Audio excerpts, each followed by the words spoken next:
Welcome back into another episode of Making the Leap. We're so glad to have you with us today. We are really, really looking forward to our guest today. We've got our first follow-up, right? It's an update show. I like our little first that we keep bringing to you. So this one, really, right now, I think we're just seeing so much in terms of growth with different opportunities, options that are existing within the public school or within the private school sector. So we've talked about pod schools, we've talked about homeschool, we've talked about Christian school, private school, classical Christian, all these different options that keep coming our way for everything. Last year, we spoke with a couple, Amy and Matt Barnard, and they were just about to start a school called Refine KC. And we had talked with them in our old studio. Now we've got our new studio, have them with us today, and we're so glad to have you both with us. Thanks for having us. Good to see you both. Yeah, this is exciting for us because we talked about it in concept, and you guys were just getting ready to make this move. Now you've done it. Now you have some weeks and months under your belt. As we record this, you're on spring break, we found out. So what are we now? How many months since we last talked? What are we talking about from actual start of school to now? It's probably been about 7 months? 7 months. Oh, that's perfect. Perfect. So that's enough time to tell us what you know and what you still have to learn about starting a brand new Christian school. Wherever you want to start. It has, it's been so worth it. It's been great to see God work in it. It's been a lot of work. I bet it has. The work piece itself, I can't even fathom. I mean, we're partly, being here at Herzog, we see all the different boot camps that come through, and I don't know how familiar you are with Herzog and what they do, but we see, in fact, I was just speaking earlier with one of the board members, and he said last year they did about 20 of these different boot camps. This year they're pushing 50 that they have planned, which is amazing. And that to me says it is an exploding arena to dive into. Yeah, and so with that in mind, what people need to know is, going in eyes wide open, the realities and the challenges and the things that you didn't see coming. So with 7 months in, you said it's been a lot of work. Let's start with work. Let's be honest and talk about maybe some of the things you either have run into that you knew were coming or you didn't see. Well, I mean, it's basically it's a brand new ministry, and so we've entered the mission field. So we have learned to drop a lot of things personally. Having a guaranteed paycheck on my end. That's now Amy's the breadwinner, I guess you could say. Wow. To let things go like, insurance from public school. You were a school teacher. Was in public school for 28 years. And I remember in our episode, which was on June 3rd, so for anybody that was interested that wants to go back and pull that, I think that actually gives a lot of good background. You actually didn't really retire per se. You just left, which is not a small thing. I know when we've talked with other teachers as well, that is not only just a huge pay cut, if you're going to enter something else, another form of education like you are, but just to drop it entirely, that's big. So that, not to interrupt you, but I just wanted to just a little background for somebody that didn't know that's you didn't just retire and take your pension, the retirement, you're done. Right. That's hard. So I think for us, we see it as a ministry and a mission, but also, we're starting our own business basically. So whether we're writing articles of incorporation, writing bylaws, creating all the handbooks for students, staff, whatever, and then figuring out all the other things like, okay, what curriculum are you going to use?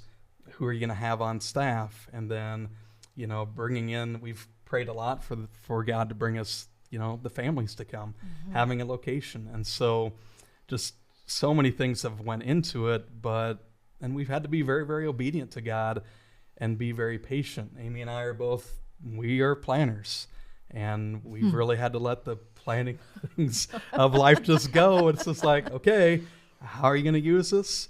And what do we need to be doing? But I think in both of our roles, we've seen God equip us in things that we've done in the past to get ready for this. Can we talk about numbers, Amy? When you start a school, I know anybody whose heart is in it and who's prayerfully entering into it, you want the best. You hope it'll explode. we've talked with some who have immediate interest, and there's dozens of families, and we've talked with some that can't find double digits. And sometimes that can be scary unto itself when you're starting a new project like this. Will the people come? What do you say about that? What do you have to show for it numbers-wise for yourselves? Well, I think anytime that you're following God's calling, you are reminded that you have to be humbled a lot. So God doesn't typically burst out in numbers. That's not how God works. And we were like, oh yeah, God, we know you. We know these things. We expected it to really explode. And then we learned that we weren't ready for it to really explode. And we've, looking back, been able to see how God had prepared us for what he had given us. And that was it in that moment. So we started with 15 students. Okay. We still have all of those 15 students and more. We have more students enrolled for next year, but it's it's not just an explosion. In June, you knew, when you started in June, you knew you had 15, or Nope. not at that point? You didn't know if you had any. Right. So We had our own son. So from So you had June to one. now it's grown to 15, and you say you really, if you're to be honest with yourselves, I don't want to put words in your mouth, you're saying that's about all you really needed.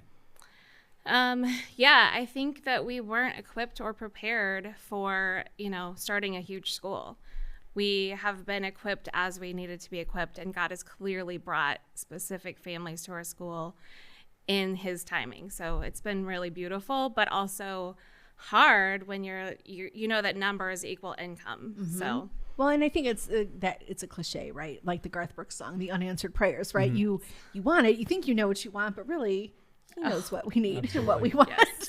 Really, if we don't know that we do. So Exactly. I think that's a really key piece, not just for school starting, really, but for life. Well, it's You know? I would imagine it's like anything. When you start something, you hang out the shingle, you open the door, you turn on the open sign, and you wait for the people. That's right. And whatever the business is, sometimes that doesn't happen right away. Mm-hmm.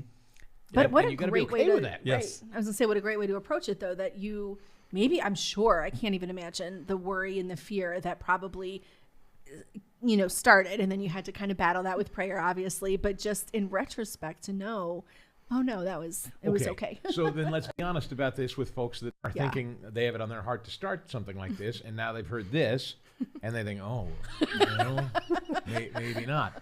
You would say what? For us, we know that God called us to do this. So we were to the point where if we said no, we were being disobedient, and we were not. We would be just completely restless. So we didn't have an option. Like, if you know for sure that that God is calling you to do this, you don't have a choice. It's not necessarily fun when God calls you into places. It's not Sure. easy. So Right. I would say if he's calling you, you have to be obedient, but it's not going to be easy. No, it's been a lot of late nights. It's I get to school at 7 a.m, and then I'm still working on things till about 10 o'clock every night. But I will say this: our students have grown so much, just not academically, but when you have students that say right before you're ready to start class and say, hey, can we take a moment and can we pray for my friend? Her grandma just passed away unexpectedly. Wow. Where our kids are in prayer, not for the things that they need, but for the things that other people around them need. And we've really tried to instill that prayer time, that, hey, if there's anything that you want to pray for, if we need to stop and do that, we're going to take the time to do that, whether it's us as a staff leading them in prayer, but also the students, leading prayer as well. And so that has been amazing to see, and just God work in the hearts of these kids. That's amazing. And your enrollment, you said, was 15 To start, To yeah. start, and you've grown since then, and you're growing for next year, which has to bring its own set of challenges, not just managerially, in terms of staffing, but in other ways, I'm sure. Can you talk a little bit about some of those? Because I think, it's really, I am all like, the heartwarming part is just knowing those kids know they're in a Christ-centered place, that they believe it, but there's more to student growth and more to some of the culture changes or the culture growth and things like that. I just wondered if you could speak to that a little bit, either one of you. Yeah, we're so fortunate to have, we have 2 other full-time staff, and then Amanda Zaring, who her and her husband have come alongside with us from day one, she is there halftime as well. And I will say this, from the first day in August to now, it looks very different with what we're doing too. And so when Amy talked about, being small in number to start, we've been able to make changes because we've been on the smaller side. But I think too is because we are pre-K all the way through 12th grade, we started the year with ages ranging from 7 years old to 16 years old. Amazing. So in terms of managing that with a small staff, but a very wide range of ages, it's very, very challenging to schedule everybody in terms of their time to make it fit. But it did fit really, really well this year. Wow. And we do look like a little bit of a one-room schoolhouse sometimes too, Right. where I'm teaching math from first grade all the way through algebra 2. At the same time? Different times. Okay. times. But I've learned to Okay. manage from I will take our lower elementary kids and I will work with those students for 45 minutes, but I can manage that where, I can do something all together with those students, and then I can split that group up into 2 groups. And so just those things as far as, it's different than public school, where some Right. years I would have, classes of 25 to 30. And so you're managing that one big class doing pretty much all the same thing. Where here, I'm managing a smaller group of students who might be doing multiple things at the same time frame. Well, what a cool blessing, though, that you have those those skills, the education skills, because that is a hallmark, I think, of a good teacher who can say, we need to do this, we need to do this, and we need to do this, and how are we going to make that work and put those moving pieces together? That's a lot. What does that staff look like then? So it's you teaching something like math. Who else on staff? So I teach math. I also teach middle school and middle school and high school science. Okay. And then we have another staff person. She teaches all the elementary except for the math. And then we have another staff person. He teaches our Bible classes, and then he teaches PE as well. And then Amanda, who we talked about before, she is there halftime. She teaches the secondary English and history classes as well. And your age ranges, again, you had said at one point it was early, like pre-K to 16 years of age? So it's 7 to 16 right now. 7. Okay. But Right we now. will have pre-K next year. You will. Okay. Okay. And these individuals, these students are broken into groups or sometimes taught all at the same time? A little bit of both. Our secondary students, we mainly keep those students together in kind of like your traditional classes. Math looks different because we really try to personalize that at the secondary level. Our elementary students, we try to break those students up into kind of a lower elementary, upper elementary. So they stay in classes for part of their day altogether, but we do break them down kind of based on where they're at. I mean, is there talk to me about a scenario where you'd have a 16-year-old student and a 5th grader or a 6th grader. Is there I think probably most traditional setting-minded people like me would think, how do you talk to a 16-year-old and a 8, 9, 10-year-old about a subject in the same room at the same time? Yeah, so we don't really have that happen at Refine KC. It's mainly, there's a lot of times we've got our secondary students, which would be our 7th graders up to like our 16-year-olds. But there are times where all of our kids interact. Like, we will go out and do some things. Like we're fortunate enough to have a ball field, so we will go out and do some things together as a school. And so, but we really have seen all of our students, and our students would tell you from the first day, they'd go, oh, I don't know if I was going to be like friends with you. It's like, and so, but they are like outside of school, they are they're good friends. They actually talk to each other at lunch. When they come in the door, technology is all gone, phones are away. So they actually sit at lunch and talk, and in classes they talk, which is what a novel idea, because I didn't see that in public school. It's like kids would get out their phones, and it's like, guys, you can talk, or the traditional pass notes like we might have done when we were in school too. but it's really been good to see our kids build the relationships, not only from the 7th graders to 16-year-olds, but across the board. I was remembering Christine and I, when we were first talking about putting our daughter in a Christian school, it was a startup school. Right. And I think they were 10 talking about kids. 10 kids. 10. Mm-hmm. And I'll be honest with you, we were sitting there looking at them and looking at each other like, we're going to put our daughter, take her from hundreds and hundreds of kids with staffs of teachers and throw her in a brand new startup thing with 10 kids of varying ages and a couple of people. It seemed really wild. I mean, it really did seem like a total leap, and we were going to do it until we moved. Right. Oh, and we would have done it, and we kind of talk now like, well, that would have been really, really great for that circumstance, or but it really would have been hard when she was going to come home from school and see all her friends doing the same thing.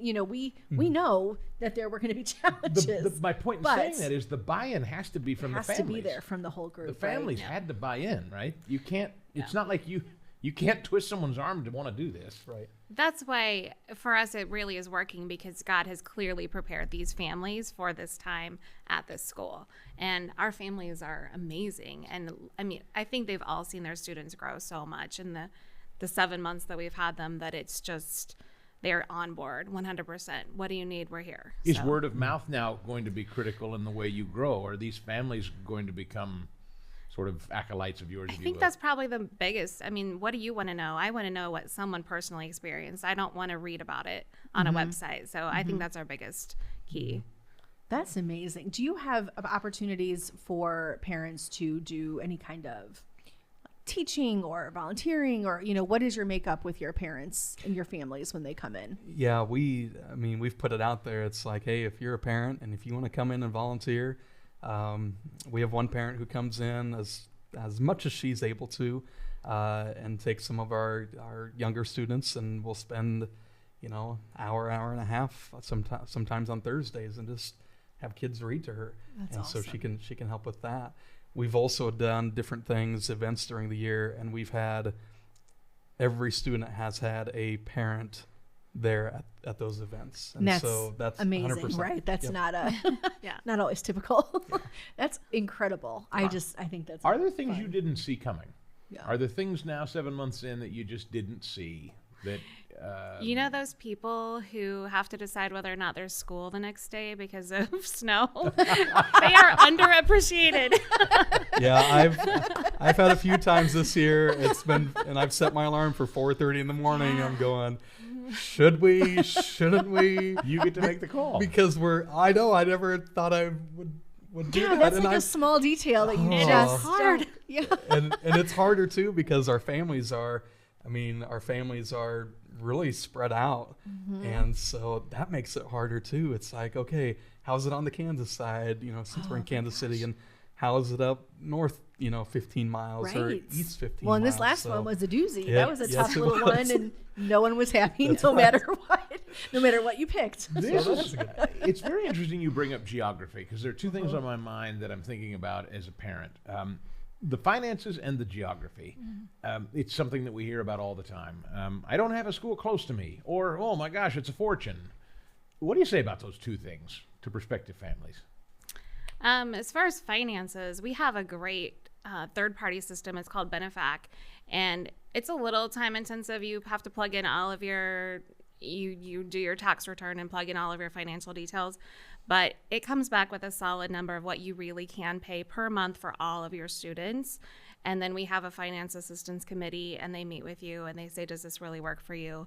And generally it's pretty spot on, and then it's a go, and you pay what you can afford for us. So you don't pay That's interesting. full tuition if you can't afford full tuition, because Okay. we want it to be affordable for everyone. And So- you have like you said, you have a finance committee. So you do. So that's something too that I'm sure you see it a lot too. I see it on social media. People automatically assume they can't afford it, and they don't actually go in and We did the really same. do the work, right? Yep. And just say, can I or can I not? Or do I need to cut something? Or I haven't even asked them what their tuition is. Yeah. I just assume I hear the word private or whatever, This and they is so stop. important. No, I'd never heard this, what you just described before. I have heard it once, and it was with the organization that I volunteered with back in Pennsylvania. They had the same thing, but it was okay.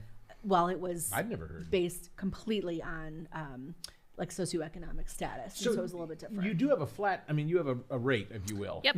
that you would ask that people pay. But if they say, look, I just can't make that flat rate that you've made as a standard, then I can apply for aid or pay what I can. Yeah, and we'll try to work it out as best as we are able to. And that is something I just don't think there's a full understanding from people. I did not. I didn't realize really until we started that, if I worked at the school, tuition would change. I know we talked with one, I think after you guys, where, they said, we'll figure out tuition if you can come be here 2 days a week and help out. That there's so much more flexibility, not just in the classroom, but within the tuition arrangement, within the fees pay. And I don't know. I just think that's something that is not it's not, I don't know why it's not being made clear, because I feel like I sometimes beat my head against a wall saying, just make a phone call and ask first. Yeah. But I think maybe there's a little bit of fear there, or there's a little hesitation, or maybe they're just not fully ready to make that jump. So they blame it on the tuition cost. I don't know, but I think there's more in that for sure. We love to ask the same questions because it comes up all the time, and that is activities and sports, activities and sports, activities and sports. I think we probably addressed it back in June when we talked. It's always the thing when people leave a traditional school setting. What about school sports teams? What about activities? You guys are a school of 15. You can't possibly have any of that stuff. No, not yet, but the things that we do, we do a weekly chapel service. So we have some students who are really, really involved, our son being one of them, in preparing for that every week. So we are developing, the next generation of worship leaders in the church as well, which has been great. We have a volunteer from our home church who comes in and he does some applied science type things with them on Tuesdays and Thursdays. So, but yeah, we're not quite to the point where we're ready for the extracurricular things yet. But and it's like, well, that's in God's time too. But I also think too, what you just said, like you've got, your son developing the worship leader, like those are, I don't want to step on people's toes. I don't want to say, I know what you want to say. I will say those are skills that are just as valid as skills learned on a sports field. And I think sometimes they're underrated. You mean most kids aren't going to become professional athletes? Well, they might not. That's what you want to say. Just say it. That's what you want to say. Yeah. But I really commend you for bringing that up, because I saw it a couple weeks ago at a banquet that our daughter was part of. And, that sports program at that school has grown immensely, but it was non-existent. And you don't necessarily have to have one.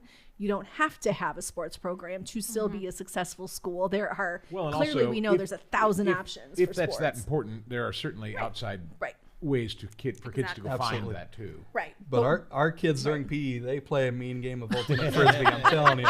So they are very competitive in just small in numbers right now. It's funny because I remember when we were having the conversation with this startup school, a lot of parents who thought, okay, I'll go to the informational meeting, and you could just tell in the tone of some of the questions, like, well, do you have an orchestra?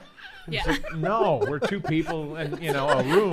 Like, no, we don't have an orchestra. Like, you have to kind of manage expectations, I would guess. Yeah. Right? Yeah, absolutely. Yeah. None of those people actually applied. We had a lot of those people. God worked that out. Well, and I want to come back to the geography piece. I know we started there, kind of went to the sports and the geography. So one thing that we always laugh at, our daughter's getting a little older. So, the nights out are, they're not horribly late, but we live more rural. Her friends live further south, and so it's kind of that, oh my gosh, like I love that they're hanging out. I am not in love with driving late, and we've kind of accepted this is, you give something up to get something, right? I would much rather her be hanging out with those friends, with the like-minded families and if it means I make a 35-minute drive, that's what I'm going to do. Or that's, if it means we're up late or don't wait up because I'll be home, that's what we're going to do. What are some other, I guess, components of that geography piece that maybe people aren't thinking of besides a snow day or hanging out? Do you have a wide variety of families coming then from all over? You must, if you're looking at road conditions for snowstorms, you've got it. We do. I mean, we have parents who are 15 minutes away. We have parents who are 40 minutes away. And so Really? So they've- you do have a 40-minute. That's Yeah. interesting. yeah, Okay. we do. So How do people 40 minutes away find out about you? Online? How do they find you? And I'm not. This is not a knock, and they shouldn't Yeah. come to you. But it's interesting when we hear from certain people that say, "Well, Refined KC sounds great, but it's too far away for me." Sometimes we discuss, "Well, could you start your own Refined KC?" Would you say that, or is it better to drive the 40 minutes to join with people like you that have already kind of gone through the fire? Does that make sense? I think it depends on what you're called to do in that. Like, if you really feel like you're called to do that in your community, then do that. But as far as how they found us, I think a lot of them found out through word of mouth. And most of our people who are actually families in our school right now are not people who came to our meetings that we held learning about the school. They're literally like, God was like, here you go. That's a family that should be in the school. Right. And that's... And when you say a family that should be in the school, what do you mean by that? For somebody that is listening, it's like, what does that mean exactly? Well, one, the family that's not looking for all of the sports programs, because even though, I mean, our son is a 16-year-old boy, he would love it if we had, you know, sports programs. He's very athletic as well as musical, but the bells and whistles are not something that a family is going to get in our school. They're going to get a lot of solid teaching, a lot of personalized learning. Critical thinking is something that I just can't say enough about.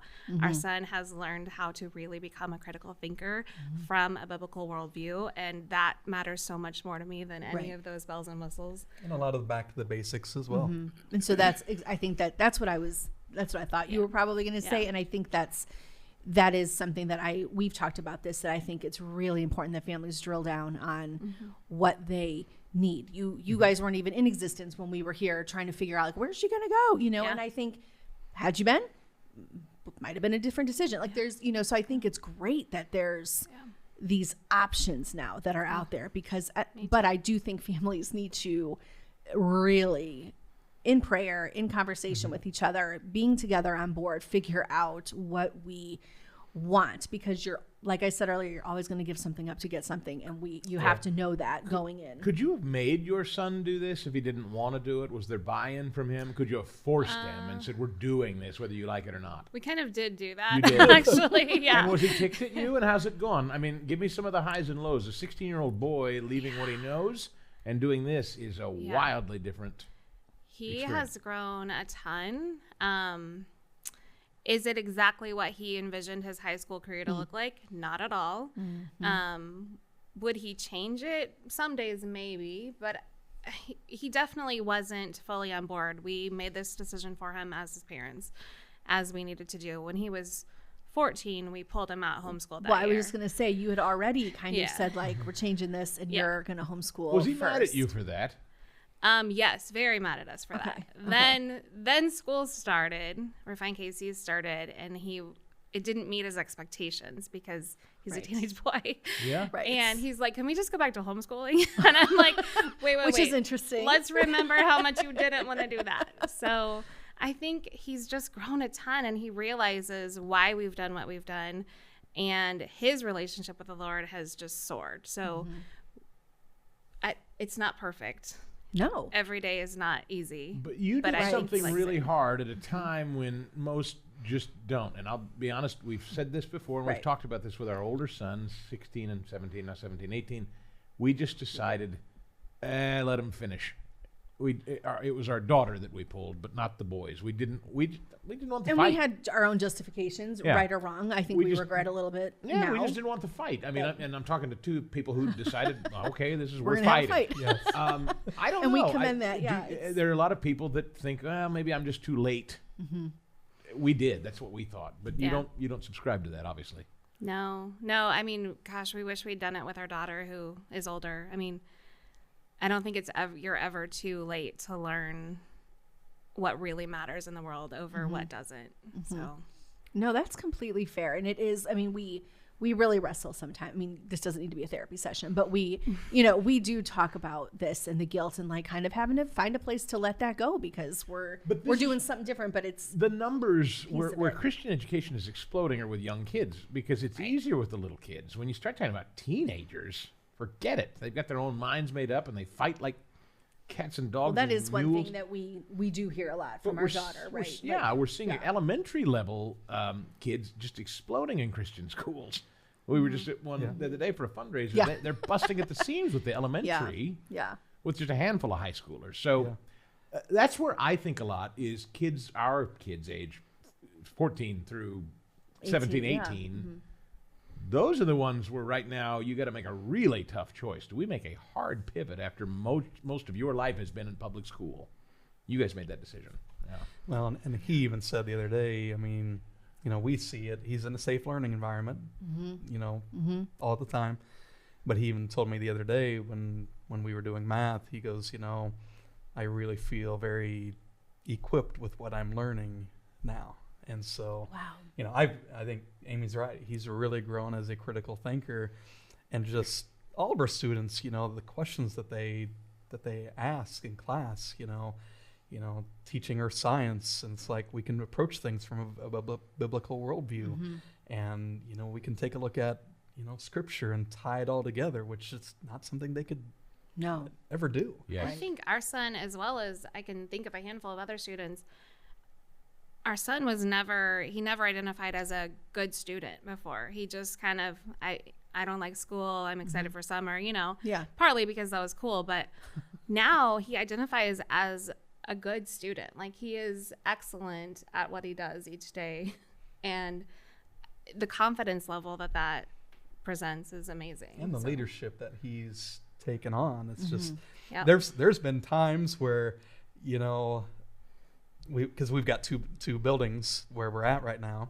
so he'll come over to the one building with some of the other staff before school, and he'll see something that's dirty, and he's gotten a vacuum out, before, because we clean everything a lot of times ourselves too, along with the church also. But you know, he'll get out a vacuum and he'll just like, hey, this is dirty, and I'll take care of it. So, and he's not the only one that's done that as well. Does he also understand this is kind of a family business to a degree? If you want to, I know that's not the way you look at it. It's a ministry, but I mean, it is also your income.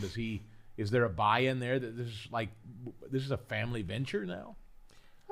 I don't know. Somewhat, I would say, don't you? Yeah, I mean, we don't think of it as a business, but I don't know. You know, he's a 16-year-old boy. Oh, no, I do. Totally, I do. I just, that vacuum story, because I can't get my kid to pick up a vacuum. Well, he doesn't do that at home unless he's asked. Yeah. But he has taken buy-in. And, you know, there's also some beauty in the fact that we're really small right now, because, like, you have prayer groups and you have multi-age prayer groups. So there's elementary and secondary in each prayer group, right? Right. And so these younger kids really, like, our son has become a leader in so many ways, not only because he leads worship, but these kids look up to him. So that kind of makes him want to be better. Yeah. And that's a good thing. It really is. I love hearing, the realness of it. I mean, the positive, the growth, the doubt, I'm the sure, benefit, but there's, the doubt that creeps in. Right. Yeah. There has to be. Let's forecast. Where do you now, 7 months in, and you know we'll be finishing up a year before you know it. Forecast out now. What are realistic projections? Where do you see Refine KC in 5 years, 10 years, 15, 20 years? You gone that far out, or are you just day by day? Oh, I'll tell you what, kind of day by day a little bit, to be honest with you. I think a lot of Christian schools in year 2 double.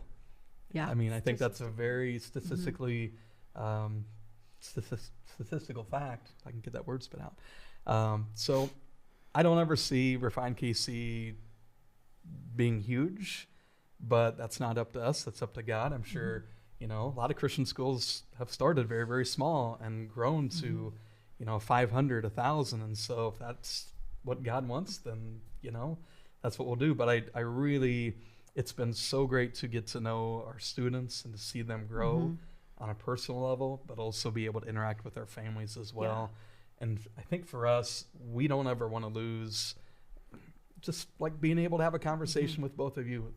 Sure. We don't want to lose that personalization with the students, with the families, because there's been times it's like, family struggle. It's like, okay, how can we pray for you?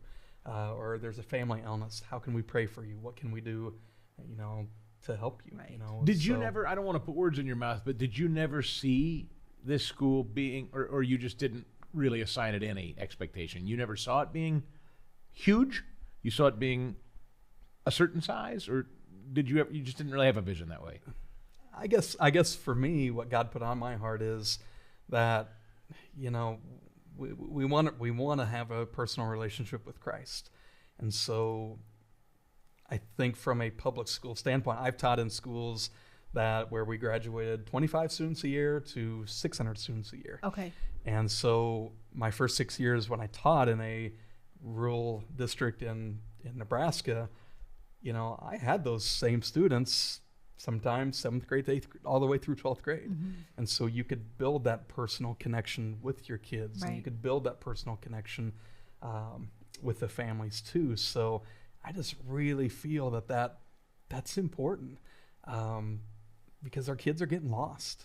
Yeah. And they need not only other like-minded students, but they need strong adults in their lives, and they need people that, you know, can help them grow, whether it's for a year or maybe for 6 years or maybe for 13 years. So what I think I hear you say, and it's an interesting point that I hadn't considered before, maybe everybody starts a school and thinks, boy, I want this thing to get as big as my local public high school. But maybe that's not the way to think about it, or at least you're saying you'd rather there be, I don't know, 20 refined KCs in the immediate area, each servicing a smaller group of students? Yeah. Is that the better way in your view? I mean, we would love for every student seeking a Christian education, or every family, because parents make those decisions, to have one available to them. And so if that means 20 refined KCs, that's so much better than one who can only service so many. Right now, we're in a church that's amazing.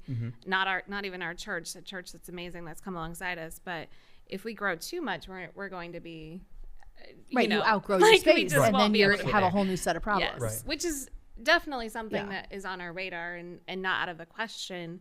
But you know, it's just more things to pray about. Yeah. We don't know. We've definitely, like, instead of grasping this so tightly and planning so diligently, had to just really open it all up and say, all right, God, whatever you've got, because we know that his way is the way it's going to. That's a huge, I think that's a big piece of just this whole process in general. Whether you're choosing to homeschool, it is a leap. Like whether you're going to homeschool, whether you're going to pod school, whether you're going to set it all aside and take 10 kids in your home, or whether you're going to go find a church to partner with. And I think that's really what it comes down to. Yeah, I come from the world of, in broadcasting and in marketing, we're always selling, and you're trying to sell seats, and you're trying to sell tickets, and you're trying to sell products, and you want them, volume. You can't. Maybe not. Maybe this is not the way to think about Christian education. We really, our staff, we really care, and we really love our students. Yeah. And so, but we're with them all day, and again, we've seen them grow in so many ways, from reading to math to just to see their hearts grow as well. It's just been so wonderful to see. So yeah, it just goes back to the, like I said before, this one-room schoolhouse mentality. You look at old videos, and my mom went to country school through 8th grade, and both my grandmas teach up the hill at a one-room schoolhouse, and I think back to how well those families, it's kind of rural America too, but those families were connected not just in school, but that was their community. Sure. And so that's something I think when you're smaller, like we are, we're a community of people. I think that idea, though, it sells itself a little bit too. There, like you said, you're going to have the families that are looking for that are going to want that, and I think that's the piece of it that's important. So for people that listen to this story and I've asked this before, I always like to ask people that have been through it now. I want to start a school. We've interviewed another couple he's a pastor, so he's kind of planting a church and opening a school in that church. A little different than you guys, who had an idea and found a facility, right? Right. So for the kind of the non-traditional, maybe church leader who wants to start a school, that's I don't want to say it's easier. It's hard work, of course, but that seems maybe a little more template specific. I have a church. Let's start a school in this church. You guys had an idea to start a Christian school, and you had to go find it and start it and find a facility. So what would you say to somebody who has that on their heart? What do they need to know? I mean, besides, feeling the call and, making that leap and in faith, but what are kind of the semantic things that someone ought to know? And finding a location specifically? Or just kind of the idea of, I think The I concept. should start a Christian school in my community. What does that mean? Do people always understand what that might mean?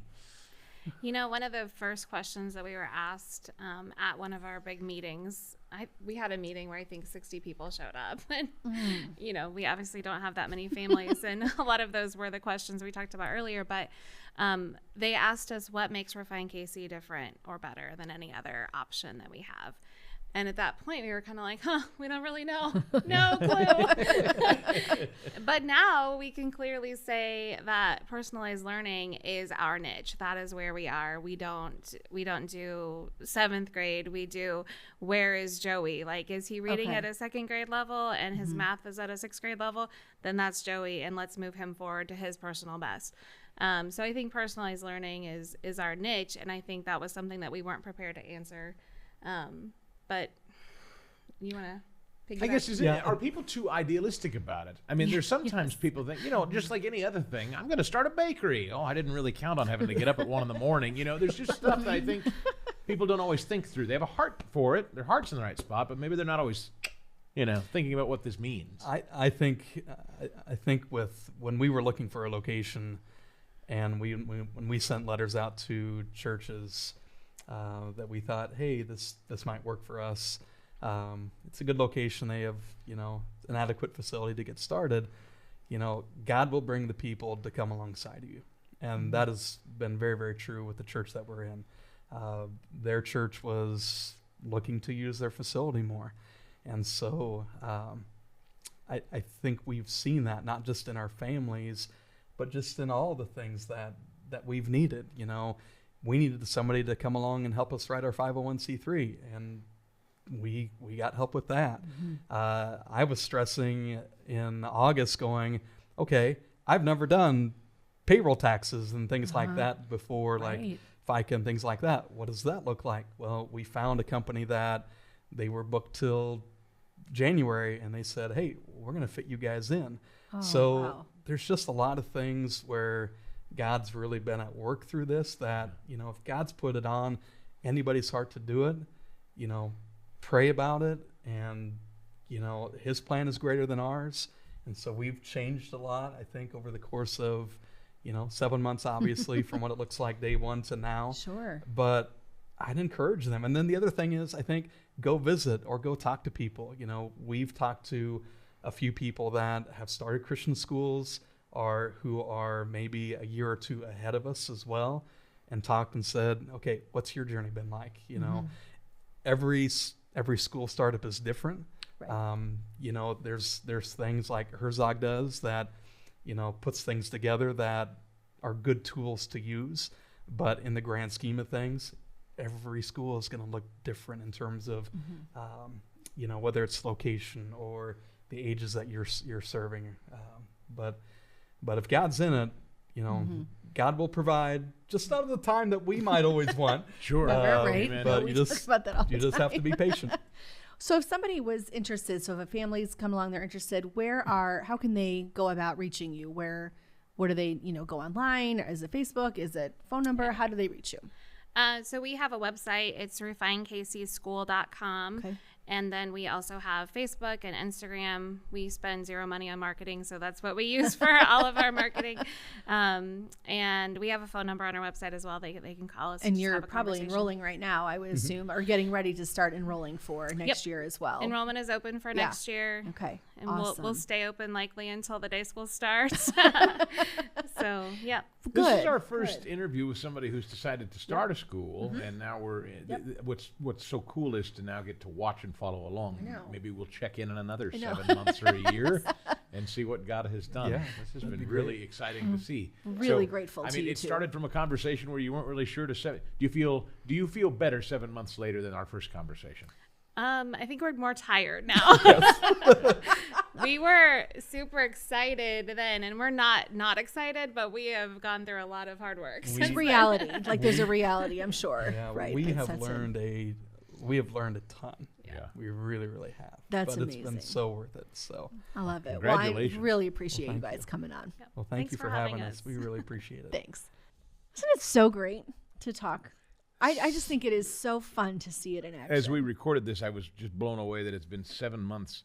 It's fun to talk to people who, when we talked to them 7 months ago, they had no idea how this was going to go, and now they're 7 months in and they're tired, but it's work well done that they're proud of, and they have total faith that God's going to provide and make a way. And I think they alluded to it. They didn't flat out say it like this, but I would say probably grow their faith in a way. I know you and I even talking about this and kind of where the direction where it's going to go and what we're going to do. It is where you are leaning more into what God is asking you to do and be bold with it. That's what they were doing, which I think is I saw a important. let me see if I can find it quickly, because I literally just saw this today and I loved it. It popped up in my own feed, and I think it was. Now I'm not going to be able to find it because it just popped into my head as you and I were talking here. Well, it's I don't know. I really love like it, and we laugh but I really would like to bring back I'd love to bring Glen Haven, bring them back in a year and just talk with them. Bring Refine KC back. We've talked with other schools as well, and I'd love to have that piece of where are you at, what's working, what's not, because it is encouraging to the people around us. Not just starting a school, but in maybe making that transition to a small school, to a pod school, to whatever it is. Yep. I think that would be no awesome. doubt about it. It was something about maybe it's I'm going to screw it up, but it was really, really it was profound to me. It was basically that it maybe oh here it is. I'll be darned. I did find it. I told you I'd find it. Hang with me. Maybe your path is harder because your calling is higher. Maybe your path is harder because your calling is higher. You just feel like, gosh, this is a lot of work, Right. and I don't know that it's paying off. And we're in a culture that would say, well, I think actually we have a culture that would do one of two things. They would say, hustle, hustle, hustle harder until you get it, or go find your happiness. Go do, forget the hard and go do what's easier. And what they're doing is hard. Gosh, can It's you imagine? hard, and I would imagine it could get kind of dispiriting. Well, and just when he said, they're like Amy's salary now is what they're primarily, what they're using, or he didn't say that, but I kind of gathered from, they have other people to pay. They have other bills to pay now, and they have to rely on her one solo income. That's just a hard thing to do as a family, as a couple, and to take that leap, that risk. That's a deal. I'm really glad that we were able to speak with them and just kind of do that. Always ask people to submit any kind of thoughts that you have. Give your reviews at Apple iTunes or send us emails, and you can do that, by the way, if you reach out to our addresses. Yeah, so our email address is hello@makingtheleappodcast.com. You got a couple. I do. So we have had a few, and these did come in a little bit ago, but we always try to make sure that we're spacing things out. So not ignoring the people that send them, but this one was interesting because it is something that we have talked a lot about. It said, hello, I'm a huge Chris DeGaulle fan, so someone that obviously found us through your podcast. I'm and already radio all shows. ears then. I love it. He said, I've been listening for many years. I appreciate you guys starting this podcast because it seems hard to find information on this subject. My son has an IEP and is struggling to learn in school. I am desperately looking for other options in my area. I would love to find a local pod school in Abington, Pennsylvania. Are there resources in Abington? How can I find them? Paying for the school is a bit of an issue for us, and it kind of, talked a little bit about, we talked a little bit about this today, about just knowing that there will be some financial issues for people, finding the resources. That's specific, going out to Abington. Well, the first thing, here's what we learned in this show, and what I hope, if you're listening, I would say. And that was from Brian. Brian, please ask. Always. Make sure if there is a school that's interesting to you, please ask them. At least go in and say, hey, I don't know. I've seen what your rates are. I don't know if I can make it work. Is there an option for me? Have the conversation. There's no pride in that. But this is a subject that I think we've pledged to do future shows on, and I don't have an answer that's adequate. I don't know if you do. That is kids with special needs. I hear this one a lot, and I shame on us for not getting the show done yet. We should. What about Christian schools or private schools for kids with special needs? What do we know about that? again, I think a lot of it boils down to, like they mentioned earlier, you have to pay a staff. If you want to have somebody on your staff that can navigate the world of IEPs, you have to pay them.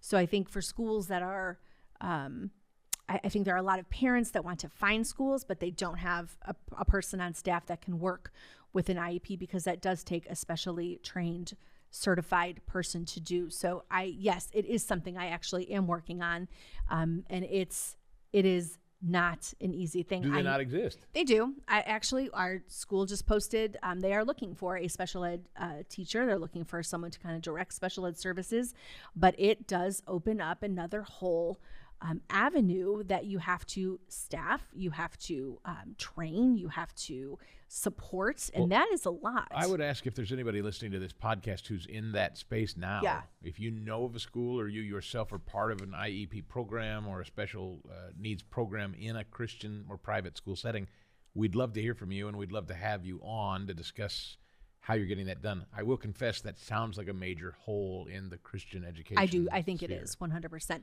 I actually think, we spoke with a woman, Stephanie Smith. She has I want to make sure I say it correctly. She does a podcast called Key 3 Educators, and her goal is to help support teachers in the realm of Christian education. I think there are other people like her, and I am in the process of trying to find them, but I absolutely think, I could go back and get certified, recertified in my own area. I could add on special education, and if I were to then apply somewhere and go get hired, I think you run the risk when you have one teacher on board, depending on the size of your school. That is a lot to take on, and I think, again, becomes very specific, and so it's tough. Well, then it's what tough. we're going to do is pledge to. That's going to be our new commitment: is to try to figure out how to do a show on kids. Special ed. It is. What does IEP stand for? Individualized education plan. Okay, so that could mean a lot, though. It could, which is the issue. It can really cover that a means whole sometimes bunch. Physical disabilities. Could be means physical. mental, Could be emotional? intellectual. Right. Could be a whole bunch of different realms. And then you have something else called a 504, which maybe the student doesn't quite qualify for an IEP, but they do need some special modifications made. So within the world of special education, it is a lot to unpack. So you've got a lot happening. Well, I can hear people say, well, then this is why public schools exist, and this is what public schools can do, and this is what private schools can't do. This is actually a comment that I did get from somebody that messaged me and said, because we were talking probably about a month ago, we were talking and said, a lot of people do pick their schools based on the sports program or, those kinds of things. And she actually messaged me, and she's very, polite about it, but she said, we flat out picked it because of the services that our child needed. And we stayed because of that, because it wasn't an option anywhere else. And they specifically moved to an area for a school within a school district because they knew some of the other schools weren't doing as good of a job. What about larger established Catholic schools? Do they have IEPs? I think they have students with IEPs. Again, I don't know, because I think it is a wide open field in which to dive into. So it is. We'll do something more on that this. We're not experts on it, obviously. We're showing that we don't know. Looking in specific areas, I really, you just have to just start searching. Yes, but please don't let cost be a thing. Just don't. Yeah. I'm telling you, if I could myth bust anything about this notion of private education for your kid, this idea that it's unaffordable and it's unachievable because of the money, so I'm just not going to bother. Please don't do that. I also think there are avenues in certain states, depending on what your state has. For in Missouri, for example, with the ESAs that we have, families can use that money to pay for services and then pay the tuition to go to a school. So if their school doesn't have services provided, that is one avenue. That is a way to kind of tweak the numbers a little bit. Yeah. So those are pieces of it. I'd be pretty amazed if there's a Christian school out there that would say to you, if you called them, hey, I see what your tuition rates are. I would love to attend. I don't know that we can swing it. I'd be amazed if there's a Christian school that said, sorry, tough luck. Right. No. I can't imagine. I would hope not. Yeah, or at least have the conversation. Yeah. And then we had an email from David, and he said, and this is kind of what we actually were just talking about, I just listened to your discussion where you talked about the reasons that parents choose public education. This made me laugh. Your hypothesis that people choose public education because of sports is flawed. I chose public education for my kids because of the wide variety of choices in public education. and I think he actually was maybe talking about private education versus public, but he said, one of my kids was able to attend a vocational school to learn skills for a career in early childhood education. Another one was in special ed, and a third kid was able to take classes in engineering. The variety is the reason we chose public education over private education. So he was saying, like, you're wrong. Like, they don't just stay for sports, they stay for a variety of reasons. Yeah. I'm pretty sure if I go back and listen to that show, I said it's not universally true. No, correct. And I think, yes. So I just wanted to, read that. And we all, as always, we appreciate the feedback because he's right. There's a lot of different reasons people stay. But when we are talking about why don't they make that initial leap or check, I do think it comes down to just a few main reasons, but of course there could always be others. I mean, if your kid knows he wants to be a pastry chef, I'll readily confess the Christian school down the street may not be the best place for your kid to become a pastry chef. But you know what? There are some schools. I know we have an option that just started at where our daughter attends. A parent comes in and she's teaching horticulture a couple times, to some students. Like, I think, and kind of what the Barnards were saying too, like they have option. You can bring people in to do certain specific things. So it's just interesting. But as always, we appreciate the people reaching out, sending us the information, sending us questions. You can always find us, like I said, at hello@makingtheleappodcast.com. You can find us on Facebook and Instagram at Making the Leap Podcast. You can find us on Twitter at making_the_leap podcast.